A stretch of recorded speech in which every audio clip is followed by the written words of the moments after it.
आप सभी ने रात में चांद तारों को देखा होगा और सबके मन में अलग अलग ख्याल भी आए होंगे। शायद आपने यह भी सोचा होगा कि अंतरिक्ष में और क्या क्या है। इसी सोच ने जन्म दिया हमारी सबसे पुरानी विज्ञान की शाखा खगोल विज्ञान को, जिसमें हम ब्रह्मांड के बारे में जानते समझते हैं।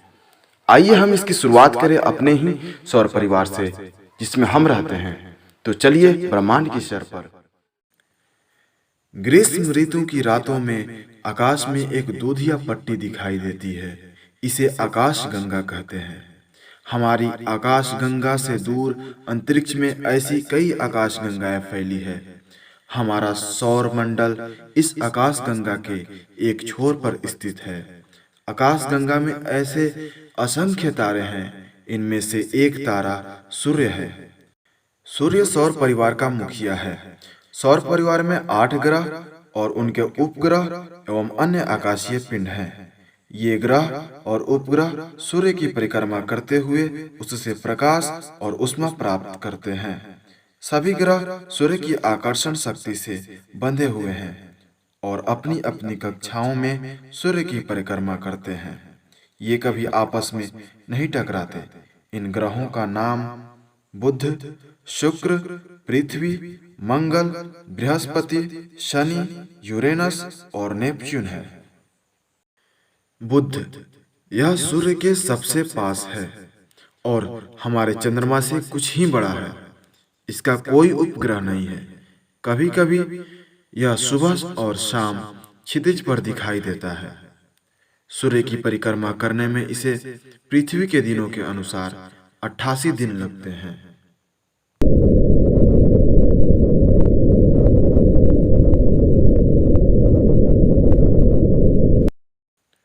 शुक्र यह सबसे अधिक चमकदार ग्रह है।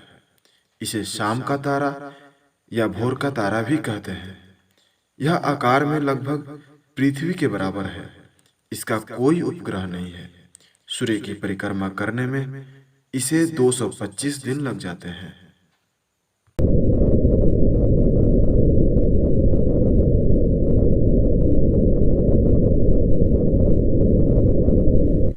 पृथ्वी इस पर जीवन पाया जाता है, इसीलिए इसे जीवित ग्रह भी कहते हैं। इसका एक उपग्रह है चंद्रमा। सूर्य की परिक्रमा करने में पृथ्वी को 365 दिन और 6 घंटे लगते हैं।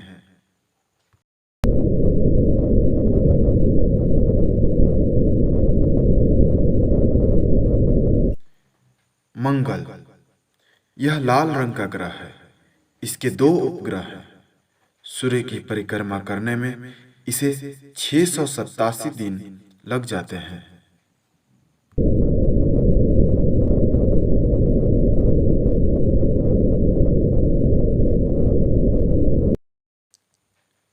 बृहस्पति आकार में यह सबसे बड़ा ग्रह है। इसके 63 उपग्रह हैं। सूर्य की परिक्रमा करने में इसे लगभग 12 वर्ष लग जाते हैं।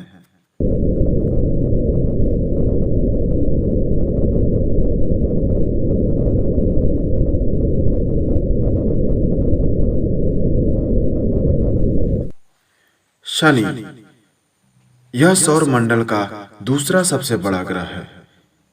इसके 65 उपग्रह हैं।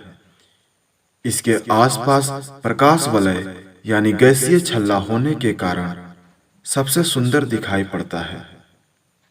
सूर्य की परिक्रमा करने में इसे 29 वर्ष 6 महीने लग जाते हैं।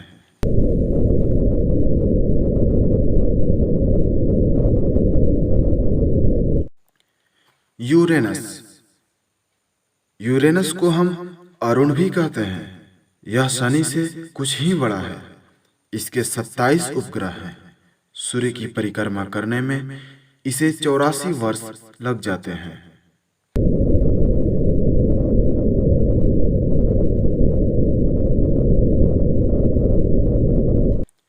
नेपच्यून इसे हम वरुण भी कहते हैं। यह यूरेनस से छोटा ग्रह है। इसके 13 उपग्रह हैं। सूर्य की परिक्रमा करने में इसे लगभग 165 वर्ष लग जाते हैं। हमारी पृथ्वी अपने अक्ष पर घूमते हुए सूर्य की परिक्रमा करती है।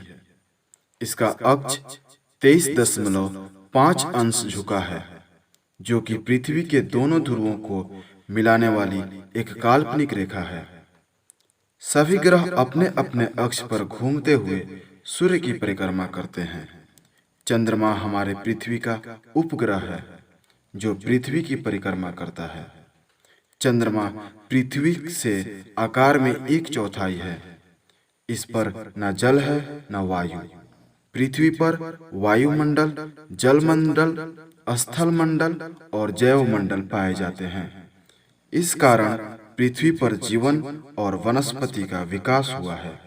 इसीलिए पृथ्वी को एक जीवित ग्रह भी कहते हैं। तो बच्चों, हमने देखा कि हमारे सौर परिवार का मुखिया दिन रात जलकर हमें रोशनी देता रहता है, लेकिन कभी कभी इस पर भी काली छाया पड़ जाती है, जिसे हम ग्रहण कहते हैं। सूर्य ग्रहण एक खगोलीय घटना है जिसमें चंद्रमा अपने अक्ष में घूमता हुआ पृथ्वी तथा सूर्य के मध्य आ जाता है। पृथ्वी की उन भागों से सूर्य दिखाई नहीं देता जहां पर चंद्रमा की छाया पड़ती है। पृथ्वी के सभी भागों से ये ग्रहण दिखाई नहीं देते। पृथ्वी के उन भागों में सूर्य बिल्कुल नहीं दिखाई देता जो चंद्रमा के पूर्ण छाया में होते हैं। वहां पूर्ण सूर्य ग्रहण होता है। इस समय आकाश में एक अद्भुत दृश्य दिखाई देता है।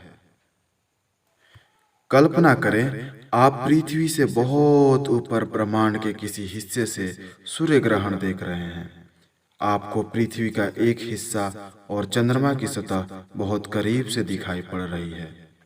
आप देख रहे हैं सूर्य पूरी तरह चंद्रमा से ढका हुआ है। इस परिस्थिति को कोरोना कहते हैं। अब हमें डायमंड रिंग जैसा सुंदर दृश्य दिखाई दे रहा है। साथ ही धीरे धीरे आपको सूर्य के विभिन्न कलाएं दिखाई दे रही है। अब इसी घटना को आप धरती पर से देख रहे हैं।